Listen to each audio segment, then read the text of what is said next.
Now, viewers of Practical Caravan TV are always complaining at me that we focus too much on fixed bed vans. So how about this? It's the Bailey Pegasus Genoa, and it's a super traditional layout with a large front parallel lounge and a full width end washroom. Perfect.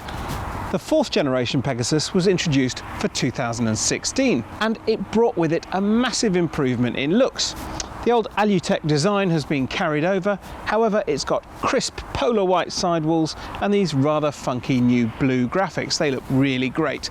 It's a hell of a difference over the outgoing model. Unfortunately, there were a few things that left in the process from GT65 to Pegasus 4, and they include a gas barbecue point, which is no longer there, and ATC trailer stability control.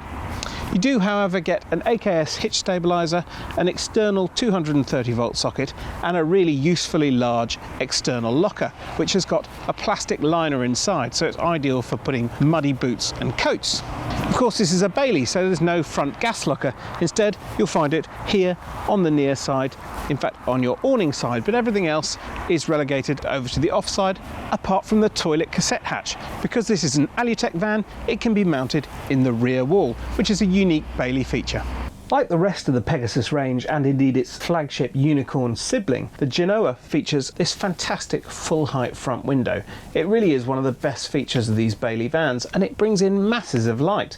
Added to the pale upholstery, which comes as standard with these rather attractive leaf pattern cushions and curtains, and it really does keep things lovely and bright in here. I must say I prefer this standard upholstery to the option trim, which is rather darker and really does dull down some of that brightness. It's a really spacious lounge area. In the Genoa, you don't feel the fact that this van is narrower than a unicorn as much as you do in some of the other Pegasus models. And these sofas are simply massive. You could sit perhaps up to 8 people around the table in here. Fantastic. If you don't need to get the freestanding table, well, there's a useful pull-out coffee table underneath this large front shelf. And there's masses of storage too.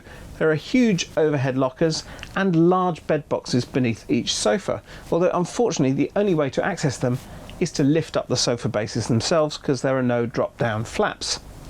At night, well, they make really good sized beds, over 6 foot each if you want to use them as singles, or if you want to use them as a double, well, there's the fantastic Dream Sleep system, which is a genuine innovation and makes it much easier to make up a large double bed. During the day, these sofas are phenomenally comfortable. These high seat backs really do give a proper domestic feel to the lounge area. And when you want to watch TV, instead of having to compromise with the telly on the front shelf, there's this neat little sideboard here with all the relevant TV points. It's the perfect place to put it, so you can sit back with those scatter cushions against the front of the van and watch your favourite show.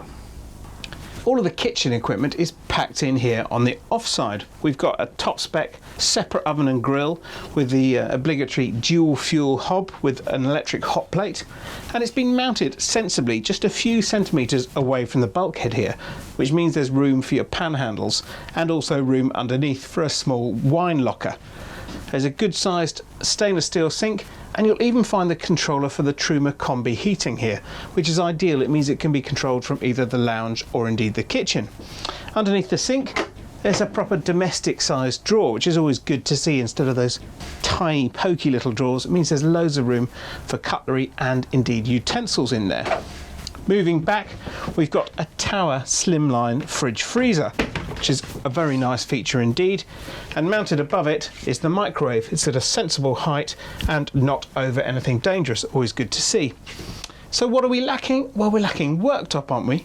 There is a pop-up flap at the front there, but that doesn't provide a vast amount of space. So what do?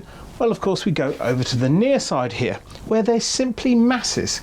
Because you've moved your TV onto that little sideboard at the front, this whole area can be used for food prep. Heck, you could even tuck your cookbook open at the right page into this magazine rack. Underneath there's a good sized cupboard, and indeed there is masses of storage back here. We've got 3 overhead lockers on the near side, 2 more on the off side, and this neat storage place above the microwave. There's a pan locker underneath the cooker and a cupboard underneath the sink, and right back here in the corner another tiny little cupboard, which is where you'll find the freestanding table for the lounge. Despite taking up the whole of the rear of the van, the washroom doesn't feel particularly spacious. That's because the offside corner is taken up by a large wardrobe and storage unit with shelving. There should be plenty of space for a couple to go away for a lengthy tour. Directly in front there's a vanity unit with a low set mirror and a clear window, which we'd rather see smoked. But there's no complaints about the shower cubicle, which is huge, fully lined, with a shelf and a roof vent. For many, the biggest barrier to buying a Pegasus is the fact that the larger and much better specified Unicorn doesn't cost a whole lot more. But with the Genoa, it weighs 1,265 kilos, which is 100 kilos lighter than a Unicorn Seville. And at less than 18 grand, it's also well over £3,000 cheaper. Throw in the fact that it feels spacious, comfortable and decently kitted out inside, and it really does make a very compelling case for itself.